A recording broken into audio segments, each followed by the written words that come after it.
ആ നടക്ക്. ആൻസി മോളെ, എന്നാ പിന്നെ ഞാൻ ആ കൊടുവള്ളിയുടെ വീട്ടിൽ പോയി പിള്ളേരെയും വിളിച്ചോണ്ടെങ്കിൽ വരാം. വേണ്ട, അവരിന്ന് അവിടെ നിൽക്കുന്നേ. കൊച്ചപ്പ ആ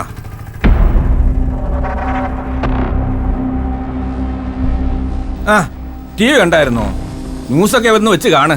ഞങ്ങളെ മുഖ്യമന്ത്രിയെ കണ്ടിട്ട് വരിക. നുണയല്ല, പത്രക്കാരെല്ലാം കൂടെ ഞങ്ങളെ അങ്ങ് പൊതിഞ്ഞില്ലയോ? ടി വിയിൽ വിശദമായിട്ട് കാണാം. ആ അതെ, കാണണേ.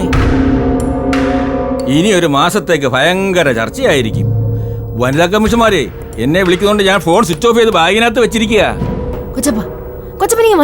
ആ വരിക വരിക.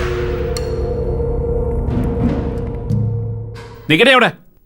ഡേ, ഞങ്ങള് കുടുംബക്കാരെ ഉടലോടെ നാറ്റിച്ചിട്ട് നീ ഇവിടെ കയറി പൊറുക്കാന്ന് വിചാരിക്കണ്ട. നീ മുഖ്യമന്ത്രിയുടെ മുമ്പിലും DGPയുടെ മുമ്പിലും പത്രക്കാരുടെ മുമ്പിലും ഞങ്ങളെ ആക്ഷേപിച്ച് പറഞ്ഞല്ലോ. നാട്ടുകാരുടെ മുമ്പിൽ തുണി ഉരിഞ്ഞ് നടന്ന നീ കാരണം ഞങ്ങളിപ്പോ തലയെ മുണ്ടിട്ട് നടക്കുക. എത്ര ഫോണാ ഇവക്ക് വരുന്നറിയോ? ചെറുപ്പക്കാര് പിള്ളേര് ഫാഷൻ റാണി ആൻസി വർഗീസിന്റെ വീടും അന്വേഷിച്ച് നീ മുഖ്യമന്ത്രിയുടെ നാട്ടുകാരുടെ മുന്നില് ഞങ്ങളുടെ വിലാസം കൊടുത്ത് ഞെളിയണ്ടടി. ഇപ്പൊ ഈ നിമിഷം ഇറങ്ങണം. ഇന്ന് നിങ്ങൾ അങ്ങ് പറയുമ്പോഴത്തേക്ക് എനിക്ക് അങ്ങോട്ട് ഇറങ്ങി പോകാൻ പറ്റുമോ? എന്നെ ഇവിടെ കൊണ്ടു നിർത്തിയത് എന്റെ ഭർത്താവാ. ഇത് ഞങ്ങളുടെ വാടക വീടൊന്നും അല്ലല്ലോ, അദ്ദേഹത്തിന്റെ സ്വന്തം വീടല്ലേ. എന്റെ മോളെ ഇവിടെ കഴിയേണ്ടവളാ, മരുമോളായിട്ട് ഇവിടെ വാഴേണ്ടവളാ അവള്. എന്നിട്ട് എന്താ വാഴിക്കാഞ്ഞേ? മുഖ്യമന്ത്രി ആൾക്കാരെയും വിളിച്ചോണ്ട് വന്നിരിക്കുന്നു.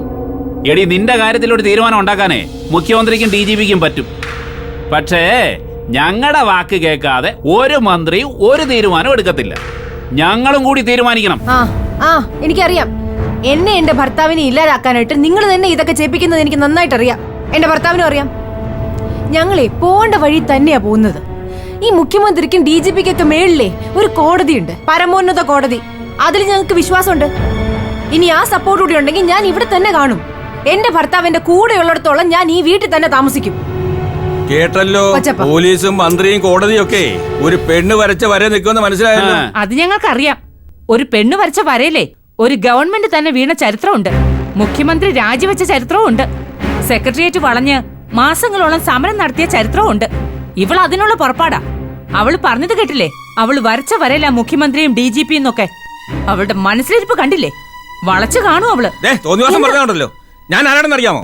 തോണിക്കര അങ്ങാടിക്കലും പോയി അന്വേഷിക്കണം എന്റെ ചരിത്രം. ഇത് എന്റെ മരുമോന്റെ വീടാ. ഇവിടെ ആരും ജീവിക്കണമെന്ന് ഞാൻ തീരുമാനിക്കും. മുഖ്യമന്ത്രി DGP ഒക്കെ ഇപ്പൊ ഞങ്ങളുടെ കൂടാ. ഇത് കൊച്ചപ്പനാ പറയുന്നത്. ഇയാള് കൊച്ചപ്പനല്ലടോ, മാമനാ. 10-20 വർഷം മുമ്പ് കൊണ്ടു കിടന്ന് കൂട്ടിക്കൊടുത്തല്ലേ. തോന്നിവാസം പറഞ്ഞോണ്ടല്ലോ. എന്നോട് കളിക്കാൻ ഞാൻ കൊച്ചാപ്പനാ. പണ്ടെന്നെ ഇറക്കി വിടാൻ ശ്രമിച്ചതാ. ക്ഷമിക്കത്തില്ല ഞാൻ. ഒന്ന് പോടോ. ഇയാളുടെ 2 വാക്ക് പറഞ്ഞു തന്നെ കാര്യം. ഒരു പൂന്താൻ വന്നേക്കുന്നു, ഒരു മുതലാളി. മര്യാദക്ക് നോടാ പറയുന്നത്. അല്ല പിന്നെ തീറ്റി പണ്ടാരം കേറി ഇറങ്ങി നടക്കുക. ഒന്നിരിക്ക ഇങ്ങോട്ട് കണ്ടോടി, അവരുടെ നെകളിപ്പ് കണ്ടില്ലേ? ഇവരുടെ നെകളിപ്പ് ഞാൻ ഇപ്പൊ തീർത്തു തരാം. നിങ്ങൾ ഇങ്ങോട്ട് വന്നേ.